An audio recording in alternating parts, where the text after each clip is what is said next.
నమస్కారం. కరెక్ట్గా తెలుగుదేశం ప్రభుత్వం ఏర్పడి చంద్రబాబు నాయుడు గారు ముఖ్యమంత్రిగా ప్రమాణ స్వీకారం చేసి 23 రోజులైంది. నిన్నటి రోజు చూసాం మాజీ ముఖ్యమంత్రి జగన్మోహన్ రెడ్డి గారు మాట్లాడిన మాటలు. హామీలన్నీ చంద్రబాబు నాయుడు గారు చెప్పినారు, ఏవి అమలు చేయలేదని అడుగుతున్నాడు ఆయన. 23 రోజులకే హామీలు అమలు చేయలేదని చెప్పి అధికారం పోయిన ఫ్రస్ట్రేషన్లో మాట్లాడుతూ ఉన్నాడు. ఒక బ్యాలెట్ బాక్సులు పగలగొట్టిన వ్యక్తిని ప్రపంచమంతా చూసింది ఆన్లైన్లో. ఆ వ్యక్తిని పరామర్శించేదానికి జైలుకు పోయి నెల్లూరులో మాజీ ముఖ్యమంత్రి గారు ఆయన ఏదో తప్పు చేయలేదు, గాంధీ మహాత్ముడు, సచ్చీలుడు, ప్రజాస్వామ్య పద్ధతిగా ఎన్నికలు చేశాడు అని పరామర్శించి చంద్రబాబు నాయుడు గారికి హెచ్చరికలు జారీ చేస్తూ ఉన్నాడు. అయ్యా ముఖ్యమంత్రి గారు, మాజీ ముఖ్యమంత్రి గారు, ఎన్నికల కోడ్ అమల్లో ఉన్నప్పుడు జరిగిన సంఘటన అది. అప్పటికి చంద్రబాబు నాయుడు గారు ముఖ్యమంత్రి కాల. పోలీసులు, ఎన్నికల కమిషన్ కేసులు పెట్టింది, తెలుగుదేశం ప్రభుత్వం కాదు. మీరు ప్రశ్నించాల్సింది ఎన్నికల కమిషన్. సాక్షాత్ ఎన్నికల కమిషనే నువ్వు పగలగొడుతున్న బాక్సులు చూసి కేసులు పెట్టింది. దయ్యాలు వేదాలు వర్లించినట్లు నిన్న నెల్లూరులో మాజీ ముఖ్యమంత్రి గారు మాట్లాడిన మాటలని చూసాం. ముఖ్యమంత్రి అయిన 19 రోజులకే అతి పెద్ద సంక్షేమ కార్యక్రమం రాష్ట్ర వ్యాప్తంగా 4,200 కోట్లు ఖర్చు పెట్టి 3,000 నుంచి 4,000 రూపాయలు పెన్షన్ ఇచ్చింది తెలుగుదేశం ప్రభుత్వం. అది కూడా ఎన్నికల్లో చెప్పిన హామీ ఏప్రిల్ నుంచే నేను అమలు చేస్తానన్న వాగ్దానాన్ని 3 నెలలు కలిపి 7,000 రూపాయలు ఇస్తే వృద్ధులు, వితంతువులు, వికలాంగులు ఎక్కడ లేని ఆనందం రాష్ట్ర వ్యాప్తంగా చూసాం.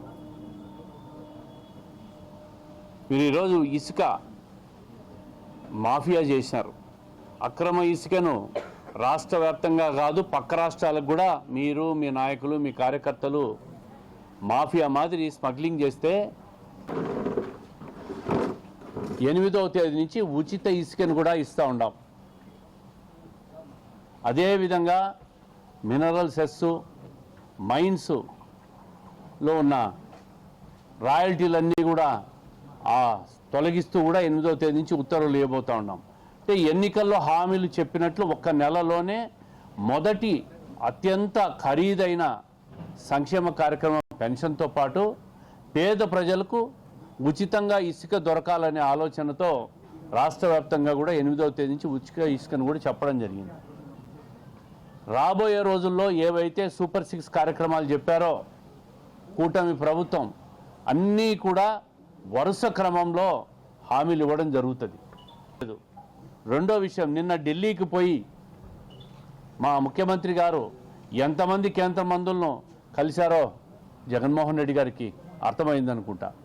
ప్రతి మంత్రి దగ్గర రాష్ట్ర అభివృద్ధి మీద, రాష్ట్రంలో జరగాల్సిన భవిష్యత్ కార్యక్రమాల మీద, రాష్ట్రాన్ని పునర్నిర్మించాలనే ఆలోచనతో నిధులు రాబట్టేదానికి పోయి ఏ మంత్రి దగ్గర ఏ కార్యక్రమాలు చేశారో స్పష్టంగా అన్నీ కూడా మీడియాకు చెప్పడం జరిగింది.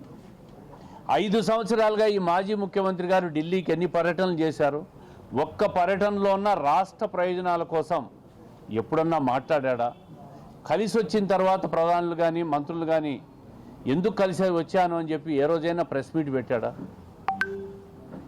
ఏ కార్యక్రమంలోకి పోయినా కూడా ఆయన సొంత కేసుల గురించి మాట్లాడాడు, తప్పించుకుండే వ్యవహారాల మీద మాట్లాడాడు, రాష్ట్ర ప్రయోజనం గురించి ఒక్కరోజు కూడా మాట్లాడలేదు. ఈరోజు ఇంతమంది మంత్రులు కలిసి కూడా ప్రతి మంత్రివర్గంతో కూడా ఏ నిర్వహణ చేయాలా, రాష్ట్రానికి ఏం కావాలా, నిధులు ఏ విధంగా రావాలా, పోలవరం నిర్మాణం ఏ విధంగా చేయాలా, దానికి నిధులు ఏ విధంగా ఇస్తారు, రాజధాని నిర్మాణం అమరావతి ఏదైతే మధ్యలో ఆగిపోయి ఈ ధ్వంసం చేసిన ప్రభుత్వం ఆపేసిందో దాన్ని మళ్ళా పునర్నిర్మించాలంటే నిధులు ఏ విధంగా తీసుకురావాలా అనే దాని మీద 2 రోజులుగా ఆయన చేసిన కృషి నిజంగా ప్రశంసనీయం. ఆ మనిషిని ఈరోజు 20 రోజుల్లోనే నీ స్కీమ్లన్నీ నువ్వు ఇంప్లిమెంట్ చేయాలి. ఏమైపోయినాయి నీ అమ్మఒడి అంటావు, ఏమైపోయినాయి నీ ఈ కార్యక్రమాలు అంటావు, నువ్వు రకరకాల ప్రశ్నలు వేస్తావు. అంటే మీరు వచ్చిన తర్వాత 5 సంవత్సరాల్లో ఆర్థికంగా ధ్వంసం చేసిన ఈ రాష్ట్రాన్ని పునర్నిర్మించేదానికే ఢిల్లీకి పోయింది.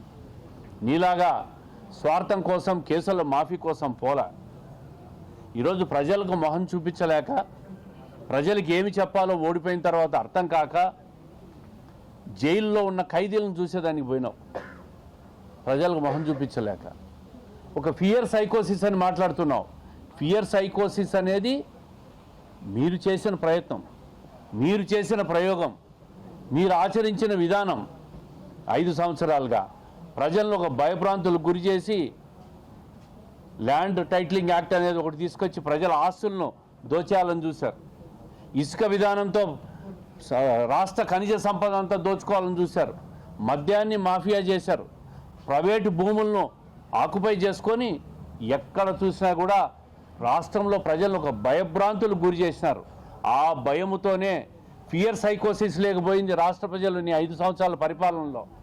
ఆ ఫియర్ సైకోసిస్తో ఈరోజు ఓటనే ఆయుధంతో సైలెంట్గా 175కు 164 స్థానాలు తెలుగుదేశం కూటమి ప్రభుత్వానికి ఇచ్చారంటే మీ పరిపాలన మీద ఎంత వ్యతిరేకత వచ్చిందో మీరు ఒక్కసారి అర్థం చేసుకోవచ్చు. ఆ రోజేమో ప్రజాస్వామ్యబద్ధంగా ఓట్లేశారు 2019లో అని మాట్లాడినారు. ఈ రోజేమో ఈవీఎంలు ట్యాంపరింగ్ చేశారని చెప్పి దాన్ని చెక్ చేయాలని మాట్లాడతారు. అంటే మీరు గెలిస్తే ప్రజాస్వామ్యం, మీరు ఓడితే ఈవీఎంలా?